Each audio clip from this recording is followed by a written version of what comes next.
Welcome back, beautiful people. I hope you are having a creative day. In the last video, we talked about the breakpoints in Vixer Studio. This time, we will discuss the website style. In order to access the website style, you have to go to this panel right here, the site styles. Open it, and you will have three options. We have the typography, the colors, and the page transition. The typography has 9 types of the text styles, and in color, we have the main color and the action color. So first, let's talk about the typography and let's discuss how you can get the best setting. The typography style helps you to save a lot of time and make sure that when you add any types of heading or text, you will get the default style for that. So to edit the typography style, you can go here, and right here you can choose the font that you want to add. Now, one tip here is to add the same font across all your heading, and if possible the text as well. What happens is that when your website loads, the fonts loads as well, and it takes time if you add more than 2 or 3 fonts across your website. So if you add like a different font in each heading and each paragraph, it will decrease the performance score of your website. So I will recommend that you use same font across all your headings and the same font across all your paragraphs. Once you choose the font from here, you can also upload your own font, by the way. So you can get fonts from Google Font and upload your own fonts right here. After you upload the font, right here you can choose the default font size. All right, so this is the static font size of this heading on the biggest breakpoint. After that, we have the style. You can make the font bold and add different styles and colors. All right, whatever you add here will be reflected across the entire website. Here we have the line spacing, so you can create the space between the characters like this. And this is for the horizontal spacing. This right here is the scale text option, and it helps you to change the font of your text across different breakpoints. Now, a very important tip here, and this will help you a lot in creating responsive website. Whenever you are creating the website style, it is a good habit to set a range for your font size. So in this case, what I will do is I will set the maximum font size to 55 and minimum to around 42. All right, and what it will do is that when I add a H1 heading on my desktop, it will scale my text, but the minimum value for the H1 is 42. So when I go to the breakpoint, the mobile breakpoint, the font size will be 42. If I don't do that, the font size here will be very small. We don't want that. So adding a font range will make sure that your website is responsive, and it will also decrease the manual work a lot. All right, so after you do that, hit apply. Apart from creating the range, you can also set the static value, the default value for the largest breakpoint. It can be anywhere between 55 and 42. And if you set it more than 55, the maximum value will change as well. So if I set it to 60, the maximum value will change as well. And the benefit of this, as I said before, is that when you add the heading in your website like this, and if you preview it across different sizes, you will see that although the font size change, it won't go below 42. The minimum breakpoint that you have will have the font size of 42, not less than that.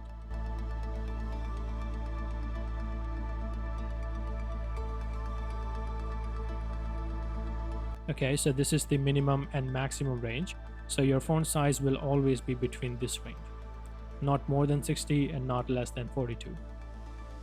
So it's a good habit to make your website responsive. You can do the same thing for all your headings, and it will make sure that your website remains responsive and the font doesn't go much smaller. Now let's talk about the paragraph styles in Vixer Studio. For paragraph, what I recommend is same as the headings. Make sure that you use the same font like this. And for the scale option, I will recommend adding the same value for minimum and maximum. Unless you want to change the font size for different breakpoints, I will recommend that you keep it same. You can go up to 16, let's say. So what will happen is that on desktop, you will have 18 for this font, and on mobile devices or whatever is your minimum breakpoint, you will go up to 16, not less than that. All right, so if your responsive behavior is to scale, the minimum value this text will go is up to 16 pixel, not less than that. So this is a great way to make sure that your website remains responsive and has maximum performance score. Another cool feature in Wix Studio is this option right here. And what it does is that when visitors load your website, it will show the text content by loading a lightweight font in your website. And when your font style right here loads, it will replace the default font with the website style. So it makes sure that your users see the content as soon as they come to your website. All right. And it helps you increase the first content layout score in your SEO. So make sure that you always keep this on. So these were the style for the typography. Now let's talk about the colors. Now for the color palette, there are a lot of options online. What you can do is you can go to any website out there and use an extension like the Colorzilla right here. It helps you pick the color, and you can simply copy any color and add them in your palette. Apart from this, Wix Studio has its own tool to extract the color palette from any image. Now let's talk about some cool tools in Wix Studio, which are right here in editor add-ons.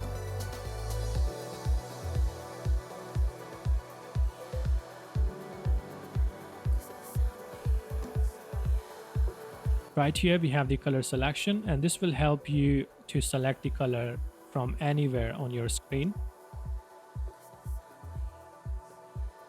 So you can click on it, hover anywhere on your screen, and copy the color code right here. All right, so it's a very handy tool to pick the color from anywhere on your website. Another great tool we have is the contrast checker, and it will help you to make sure that your website is accessible for everyone. What this tool does is that it checks the contrast between your colors. And what you can do is you can simply add the colors of your website, the color palette, like this, and check the score of your accessibility here. The AA represent a good score, while the AAA is the excellent score. You have to target this one, but the AA is good as well. Now what you need to do is you have to make sure that there is enough contrast between your colors, and it will help people who have color blindness or who have visual impairedness see your website content.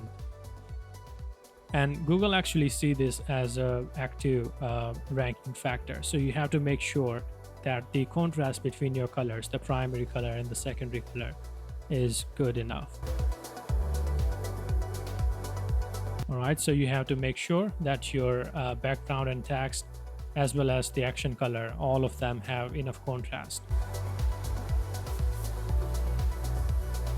After you are done selecting your color, another thing you have to do is go to website page speed insight, run your page analysis here, and it will tell you if there is any accessibility issue with the colors. All right, so this is a good option as well.